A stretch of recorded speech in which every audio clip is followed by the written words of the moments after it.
All right, I am going to talk about a project that I've developed. I started an internship this summer and then was fortunate enough to turn it into a project that gets at developing communication tools to move BLM towards managing resources at a landscape scale. And it's building off of their AIM strategy, which, as Sally told us yesterday, BLM loves acronyms. So before I get into my role in the project, I will briefly explain what AIM is.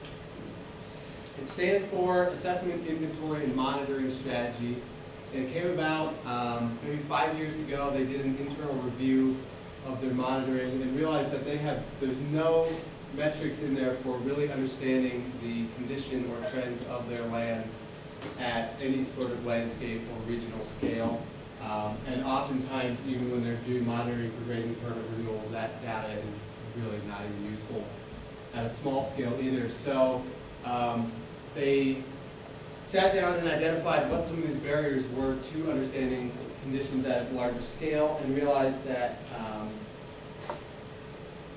think it helps to draw a picture, that one of the main issues was that monitoring in different field offices was done different ways, and even slight differences in how you monitor plants or bare ground can really change your outcome. So picture, a canopy of aspen or BLM, so maybe say oak or pinyon or something. If you're looking at canopy cover of that grove, if you take the sort of outside canopy cover and say, there's 20% or whatever, that's different than if maybe there's little gaps, in here. If you count those gaps, or if you don't, you're going to get different numbers. And there's no way to aggregate data taken here versus, one region over. There's no way to combine that data. So one of the first things they did was realize that they needed to have consistent methods and indicators for monitoring. So they came up with, they worked with maybe 200, 300 scientists and resource managers to come up with, what sort of monitoring methods can we use consistently that will give us quality data. So they came up with some terrestrial indicators, bare ground, vegetation diversity, height, and canopy cover. And they also developed that for aquatic systems as well. And then the other main issue was that typically, especially for if you're trying to assess the health of an allotment, you go to a key area in that allotment, and you might pick the most productive area or whatever, but it's not statistically valid design that you're using, so there's no way to make inferences from that one transect or that one study site up onto a larger scale. So they realized that they needed to have statistically valid scalable sampling design, and also they wanted to integrate with remote sensing so that it was a lot more efficient. And then one other thing was that they wanted to get away from taking data on paper and then filing it away, and it never goes anywhere, so they want people to use electronic data capture. And so, again, this has been around for 5 years. The benefits of it are kind of obvious, but it's really not being utilized on the scale that they wanted to for various reasons that I'll get into later. And so, as part of a broader implementation plan and rollout that they're planning for 2016, I'm helping them develop a communication plan that gets at understanding why people aren't receiving this message, why they're not even aware of what AIM is, and why they're not seeing the benefits of it and not using it. And so, again, this is the sort of tree canopy example, but it also applies to, I think, the messaging of how they're trying to get the word out for this. So what we're trying to do is develop consistent messaging that can be tailored to specific audiences. So, a field crew or a field manager doesn't need to know that the Office of Management and Budget decided that they needed to have a better way to monitor on a landscape scale, or that, but they do need to know the technical methods and how to use them. And same thing for the BLM director and national and state leadership. They don't necessarily need to know that there's 5 core indicators and here's how to use them, or there's aquatic measures that you use. They really need to see the benefits of this so that they will basically provide funding and resources for it. So realizing who the audience is and how we can tailor messages to try to reach them. Because in talking to some people I've been working with who have talked to even associated state directors that aren't even aware that AIM exists. And so trying to create some sort of package to really target messaging to those people. And then also developing key strategies.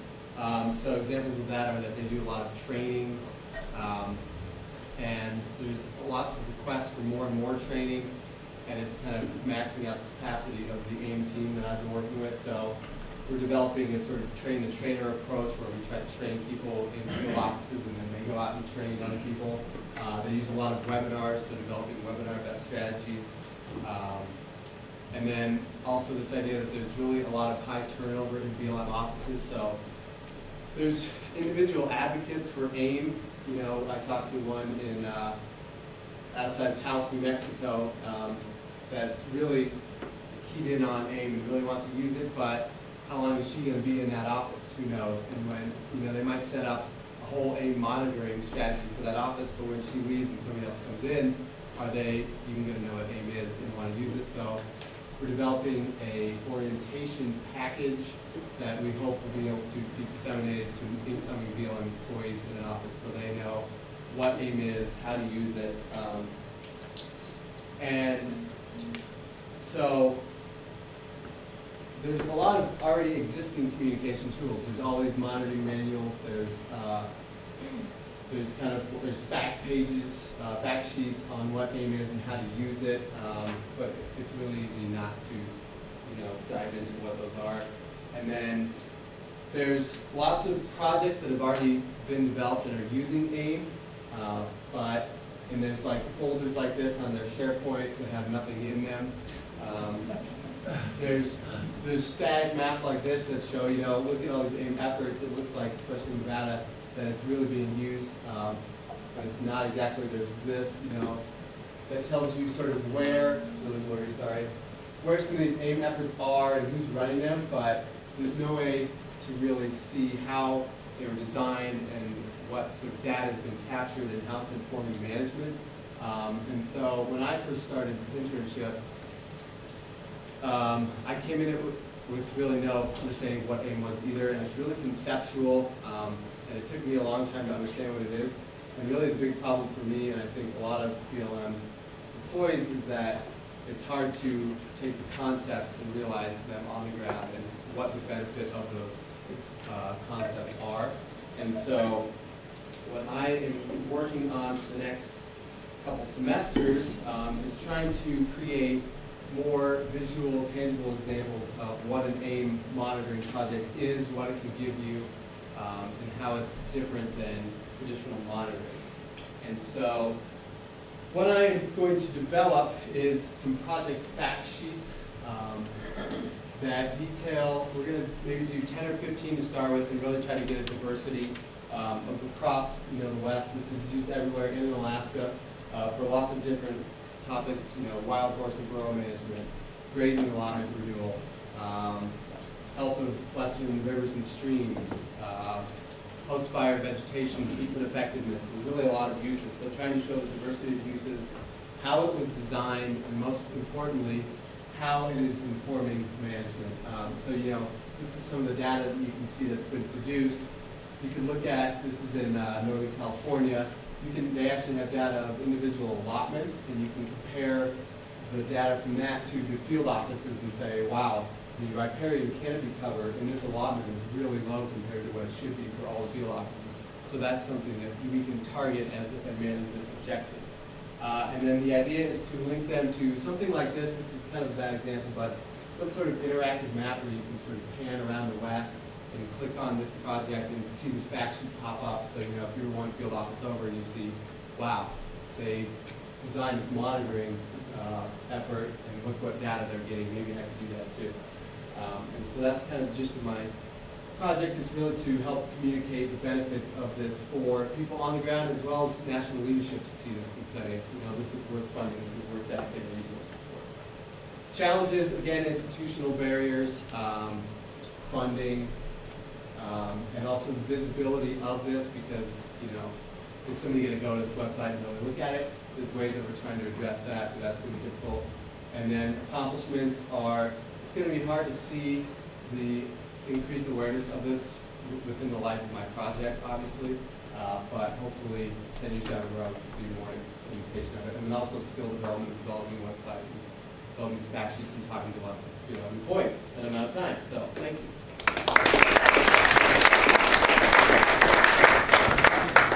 You mentioned like the exact quantification of what can be covered and things like that in like smaller regions. Have they implemented LiDAR data?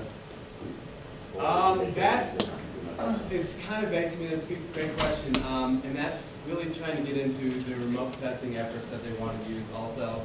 And that has honestly, I think, been underdeveloped or not misunderstood, but not understood as well as how exactly where they're going to integrate remote sensing. Because remote sensing is really designed to, it's better for understanding, you know, vegetation structures on a larger scale than like, you know, one transect. So it's, I don't know, they're still working on how they want to integrate, you know, stuff like that into actual monitoring data. Or how to, and a lot of it is just, that's going to be used, I think, to sort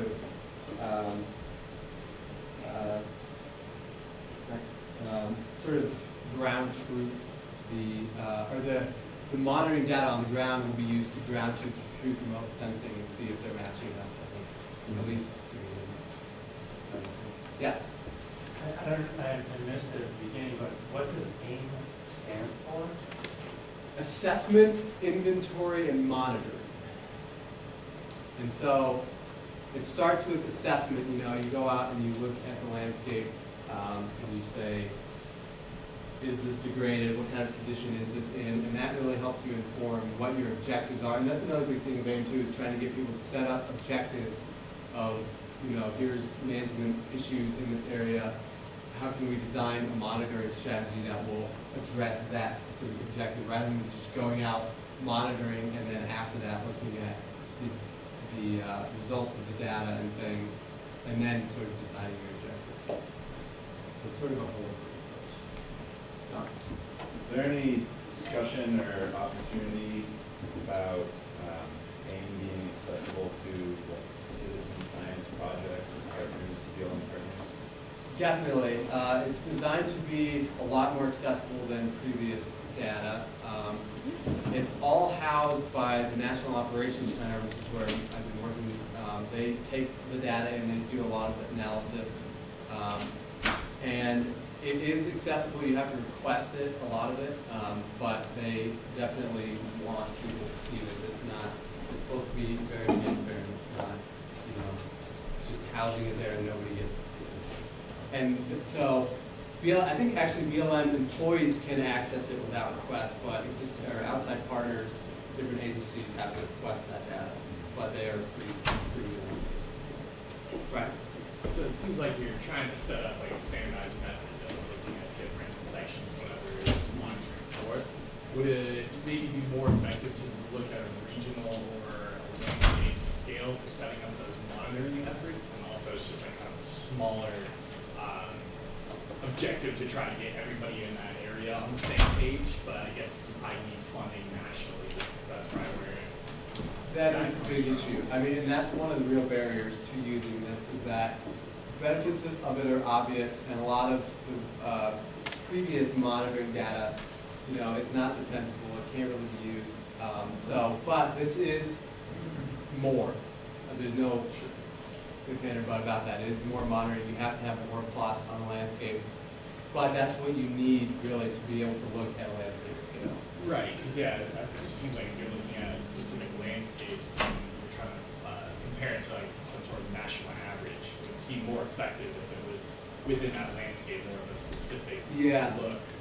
The national, getting up to a national scale is really trying to influence policy. That's fine. I mean, you're not going to look at the health of, you know, sagebrush across Colorado. Yeah. You're going to look at it more at a field office scale, maybe. Yeah, exactly. Court? Are there any characteristics of the folks that are adopting it that are similar? I don't know if you've like talked to very many folks that have adopted it, but is there any like similar characteristics between? Young, maybe, I guess. That's a great question. I mean, one of the guys I talked to from Nevada basically said that their state director was on board with it from the get-go, and he basically mandated everybody in Nevada to use this. And so that's a benefit and also a barrier because, again, it takes one person to either want to do it or not do it. As far as, I don't know, it's people that have the drive or are open to innovation, I guess, or maybe you haven't been doing it as long. It's easy to want to use the same methods that you learned when you were in college or something because you've always done it. And I think it's also region dependent. If you have a lot of smaller grazing allotments in your field office, this can be too burdensome maybe. Whereas the one in California I talked about, there's only a few allotments that are really, really big, and I think it's easier to use it on something like that. So I don't know. Good question. And that's our time. All right.